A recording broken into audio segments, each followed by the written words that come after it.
I think Cmsu is sort of the safety net program for folks with behavioral health needs.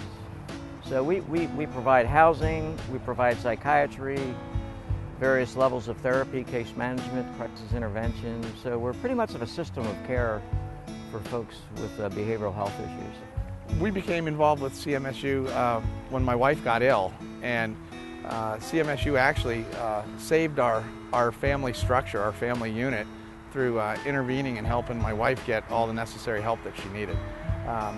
My involvement with Cmsu at this point is basically to support my wife.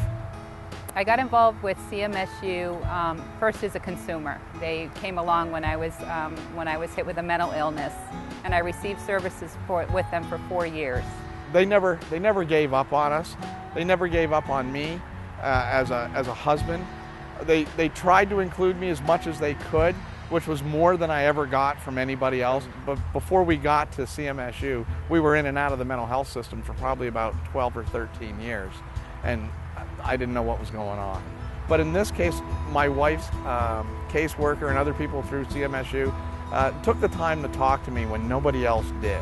And so it took some of the fear out of what was going on, which was major. And the whole thing has really changed, I think, for the good. That we treat people now as colleagues as opposed to clients or whatever. The concept of recovery really has a lot to do not just with the medical community, but with the family as a whole, because the family as a whole lives with that person 24 hours a day. And so by including family members and coming alongside of family members, in my case, I was able to share some of that information, which helped speed up the process of recovery. I think for anybody coming into the community mental health right now and understanding that there's peers working in the field, there's that sense that of a person that's been there with lived experience helping another person. We weren't designed to handle all this stuff as individuals. We were designed to be able to come alongside of each other, to work as a team, so to speak. I would say that the biggest thing that we can do in terms of helping people and families is to educate them about their illness. They're actually empowering people to speak up about how they feel, what meds are working, what's not. It's very encouraging, actually. One of the reasons I work in mental health is to bring about the change that we talk about in recovery, to see the system go from a medical model to a recovery model.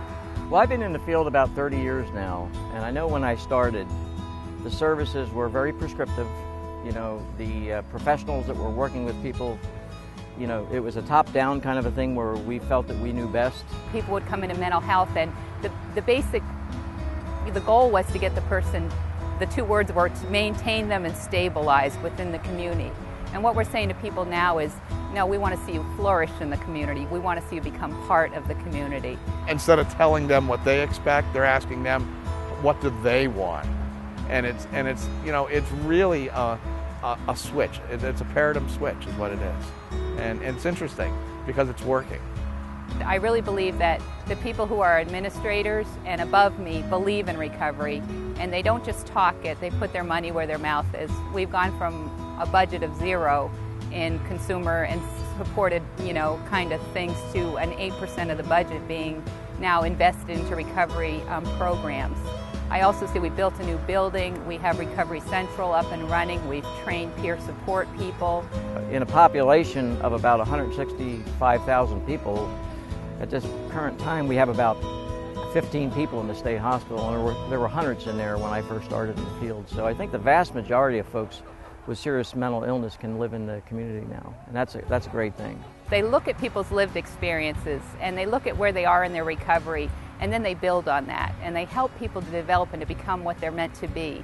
We've had a number of folks, that were recipients of our services who now work for our agency, and I think that's pretty remarkable, and these folks are valuable employees. They're not just token consumers, working. We have several folks that really provide an essential service to other consumers.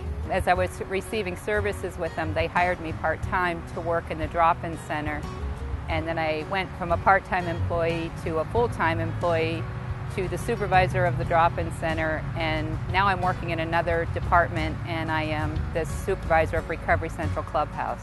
We try to join with them, in terms of achieving what they want to achieve as opposed to what we think we want them to achieve. And I think the biggest thing is to realize that people have choice, that they can today choose what they think will work for them. If somebody wanted to get into the CMSU services, all you've got to do is call our local number is 570-275-4962. And we also have a 24/7 hotline. It's called Tap Line, Telephone Access Program, and that's 1-800-222-9016. So I guess I would encourage people to just talk to other people in recovery to figure out what's worked for them and maybe begin that process of exploration to see what might work for me to get well.